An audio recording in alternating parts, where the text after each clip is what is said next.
स्वागत है आप सभी का आपके अपने YouTube चैनल मिसक्रिएंट वर्ल्ड में। तो फ्रेंड्स, जैसा आपने थंबनेल में देखा होगा, आज की हमारी वीडियो होगी भारत के सबसे सुप्रसिद्ध टैंक अर्जुन टैंक के बारे में। अर्जुन टैंक का क्या इतिहास है, किसने बनाया है और किस युद्ध में इसने भाग लिया, वो सारी डिटेल हम इस वीडियो में आपको बताएंगे। तो वीडियो शुरू करने से पहले मैं आपको बताना चाहूँगा, अगर आपने हमारा चैनल अभी तक सब्सक्राइब नहीं किया है तो जल्दी से सब्सक्राइब कर ले ताकि हमारा द्वारा सभी अपडेट आपको आसानी से मिल सके। अर्जुन टैंक एक तीसरी पीढ़ी का मुख्य युद्धक टैंक है। इसे भारतीय सेना के लिए भारत के रक्षा अनुसंधान एवं विकास संगठन यानी DRDO द्वारा विकसित किया गया है। अर्जुन टैंक का नाम महाभारत के पात्र धनुर्धर अर्जुन के नाम पर रखा गया है।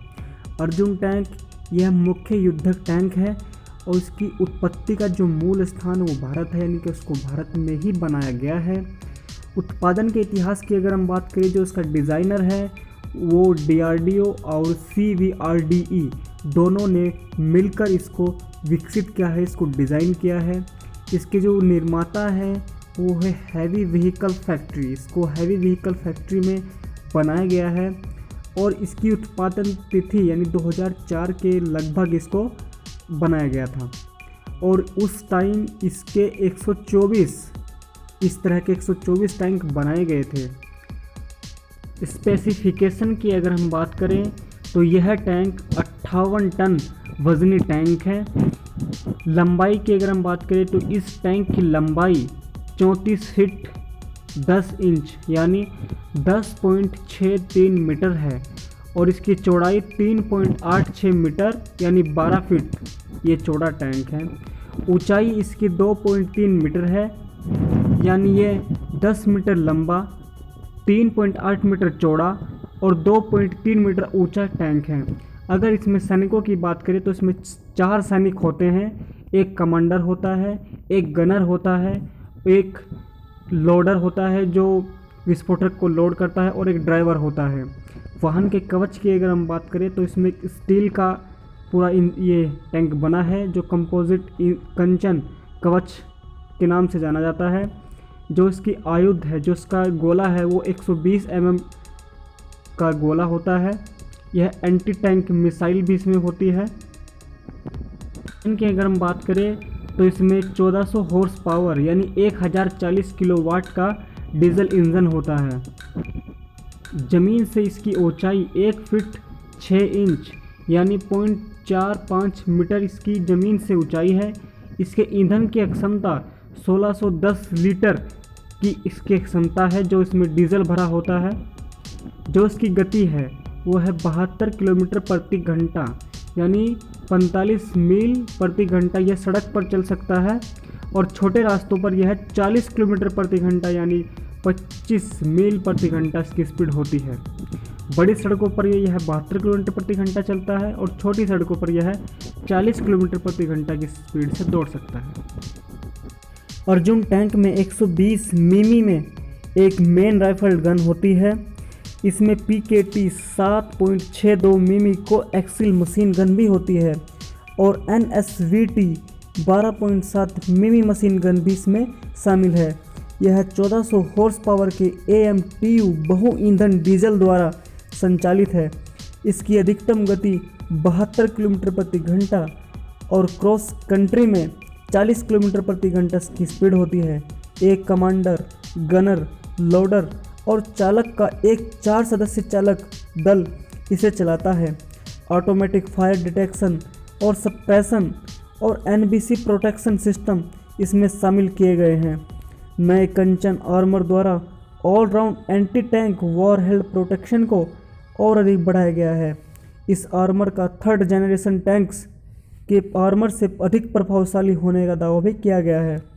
मार्च 2010 में अर्जुन के तुलनात्मक परीक्षणों के लिए इसे T-90 के खिलाफ खड़ा किया और इसने अच्छी तरह से प्रदर्शन किया। सेना ने 17 मई 2010 को 124 अर्जुन MK-1 टैंक और 10 अगस्त 2010 को अतिरिक्त 124 अर्जुन टैंक ऑर्डर दिए।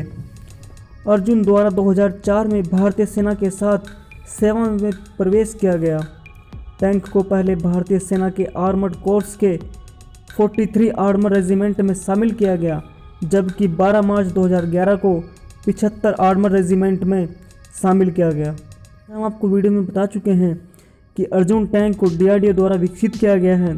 हालांकि टैंक का विकास CVRDE द्वारा 1972 में शुरू हुआ, पर 1996 में भारत सरकार ने फैसला लिया कि भारतीय आयुध निर्माण फैक्ट्री में इस टैंक का बड़े पैमाने पर उत्पादन किया जाए। जब पहले सेना में सेवा के लिए इसे स्वीकार किया गया, तब अर्जुन स्वदेशी घटकों और प्रौद्योगिकी पर भारी रूप से निर्भर था। प्रारंभ में टैंक के घटकों में से 50% के करीब आयात किए गए, जिसमें इंजन, ट्रांसमिशन, बंदूक बैरल, पटरियों और फायर नियंत्रण प्रणाली शामिल थे। हालांकि इनमें से कई को बाद में स्वदेशी सिस्टम के द्वारा प्रतिस्थापित या रिप्लेस किया गया था। भारतीय कंपनियों द्वारा आपूर्ति की जा रही सेना के सूत्रों के हाल से टिप्पणी से संकेत मिलता है कि रूसी T-90 के गर्म मौसम में प्रदर्शन के मुद्दों के बावजूद टैंक भविष्य के बल का मुख्य आधार बने। अर्जुन टैंक की जो परियोजना है वह गंभीर बजट कटौतियों और बार बार देरी का सामना किया, जिसके कारण इसके विकास में 37 से अधिक वर्षों का समय लगा। सरकार ने मई 1974 में प्रारंभिक डिजाइन के लिए 155 लाख यानी 2.3 मिलियन $US को मंजूरी दी, जबकि 1995 तक DRDO विकास पर बदलती ज़रूरतों और मुद्रास्फीति के कारण 3 अरब यानी कि 44.6 मिलियन $, खर्च कर चुका था। भारतीय सेना ने सन 2000 में 471 मिलियन $, की लागत के 124 अर्जुन टैंक का आदेश दिया। अर्जुन का प्रारंभिक विकास संस्करण 43 आर्मर रेजिमेंट के पास थे, जो 2001 की गणतंत्र दिवस परेड में प्रदर्शन में दिखाया गया। 16 उत्पादन संस्करण अर्जुन टैंकों की पहली खेप वर्ष 2004 में प्राप्त हुई। वे 43 आर्मर रेजिमेंट को एक स्क्वाड्रन के रूप में प्राप्त हुए। रेजिमेंट को बाद में 25 मई 2009 को 45 टैंकों के ऑर्डर मिला था। इससे भारतीय सेना के पहले अर्जुन रेजिमेंट का निर्माण हुआ। 100 से अधिक टैंक जून 2011 से भारतीय सेना को दिए गए। 75 बख्तरबंद रेजिमेंट नवीनतम रेजिमेंट है जो पूरी तरह से अर्जुन टैंक से सुसज्जित है। ये आखिरी रेजिमेंट भी थी जिसके पास T-55 टैंक भी थे। वजन में 58 टन अर्जुन टैंक सोवियत लेजेसी टैंकों से भारी है, जिसका अभी भारतीय सेना द्वारा वर्तमान में इस्तेमाल किया जाता है, जिसके कारण सेना के रसद परिवहन व रेल कारों द्वारा बड़े पैमाने पर परिवहन हेतु मॉडिफाई करना पड़ा। आवश्यक परिवर्तन करने के बाद भी हालांकि पूरी परियोजना की लागत बढ़ गई। अर्जुन टैंक के अगर पूरे सार की बात करें तो अर्जुन टैंक भारतीय सेना के लिए बहुत ही महत्वपूर्ण टैंक हैं। अगर आपको हमारी वीडियो अच्छी लगी हो तो please subscribe our channel and share this. Thank you.